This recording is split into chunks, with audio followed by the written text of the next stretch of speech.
I'm excited to get started here with Unit 7. Unit 7 is really gets us into doing the calculations of chemistry.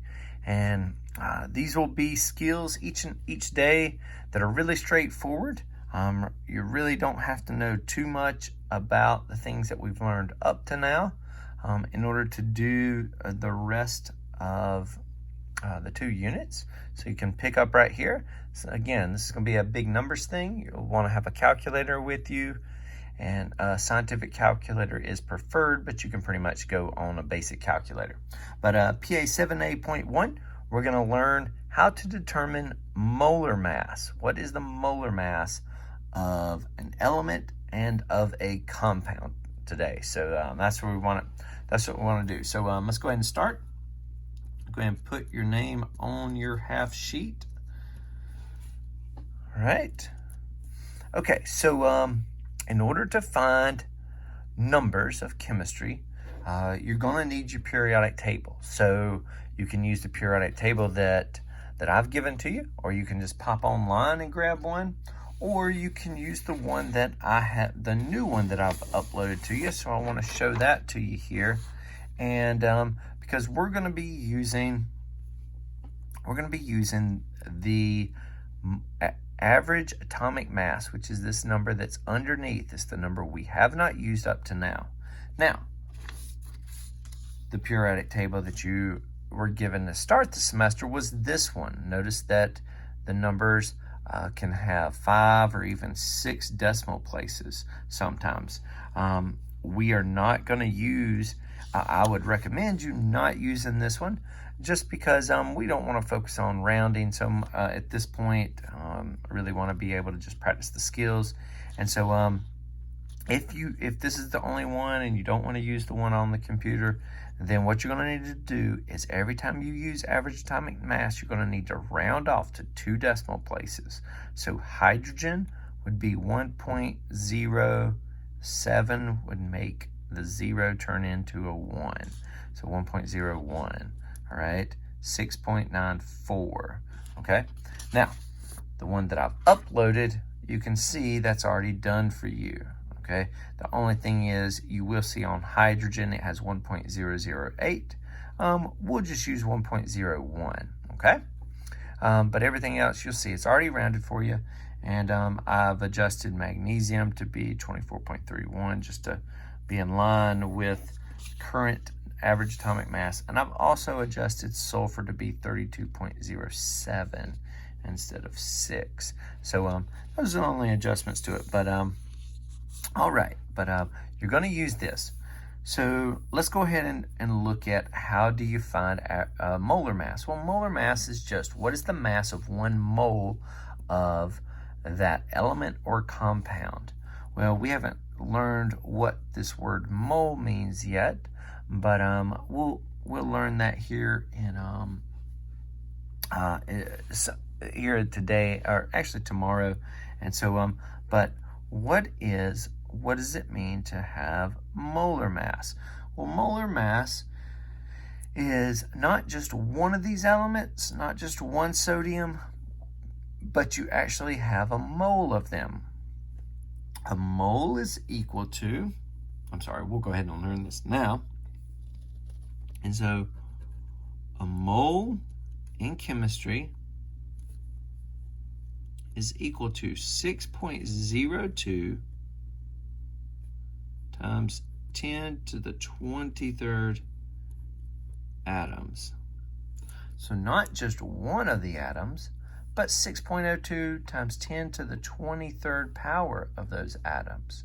And so that's what 1 mole. This is, we use the word mole in chemistry, kind of like you would use, that we use the word dozen in baking, or when referring to eggs. We say a dozen.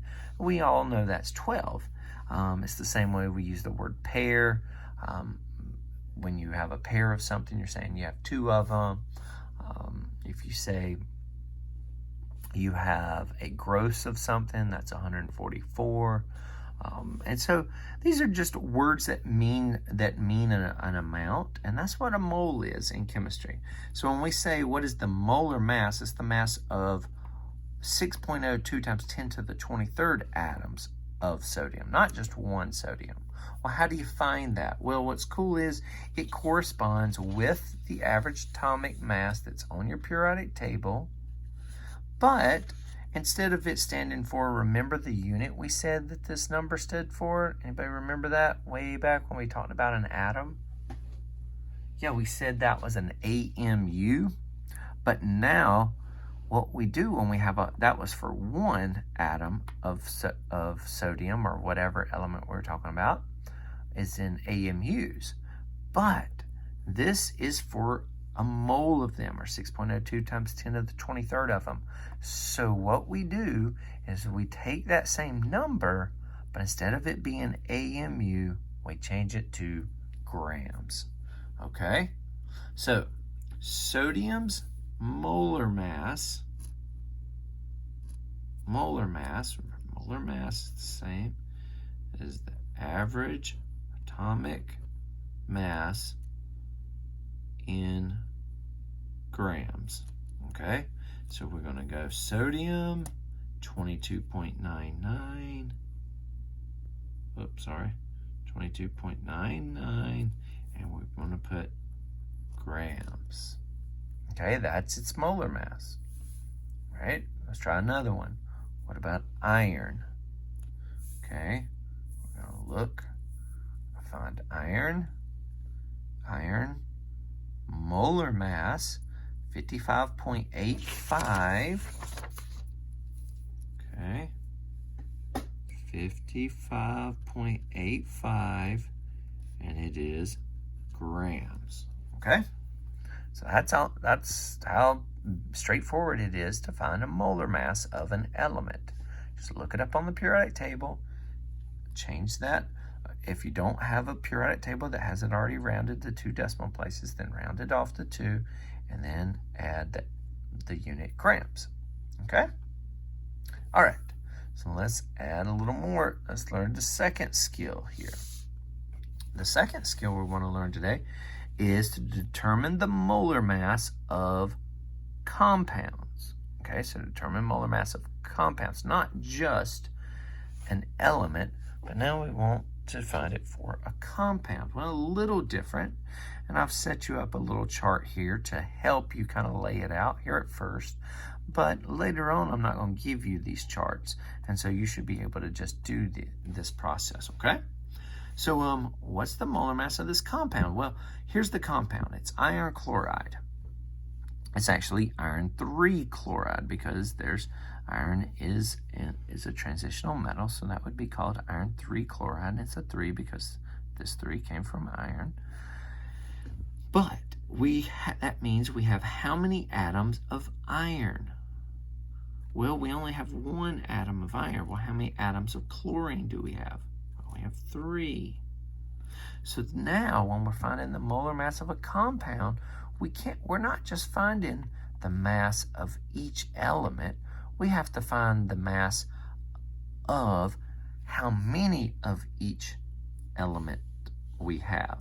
How many atoms of each element. And so we only have 1 Fe.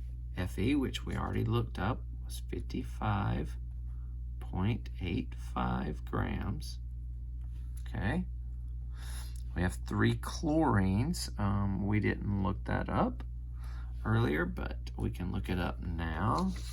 All right, chlorine here, 35.45 grams. You'll notice all the elements you've already looked up top. We just didn't finish it together here, but you will have already done all those. So it's 35.45 grams. Okay, now this is where you need your calculator. So you'll multiply. Because you have 1 Fe, well, that means you've got a total of 55.85. Okay, but you have 3 chlorine, so it's 3 times 35.45. So we'll need to multiply 3 times 35.45, and you should get 106.35.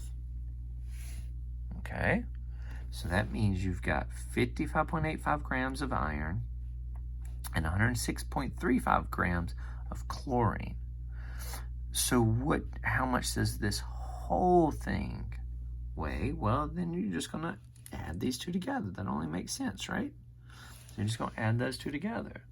So you're going ahead, using your calculator, you're going to go ahead and add the 55.85 to that 106.35 you already had in the calculator. And that comes out to 162 point, and your calculator should only say 2.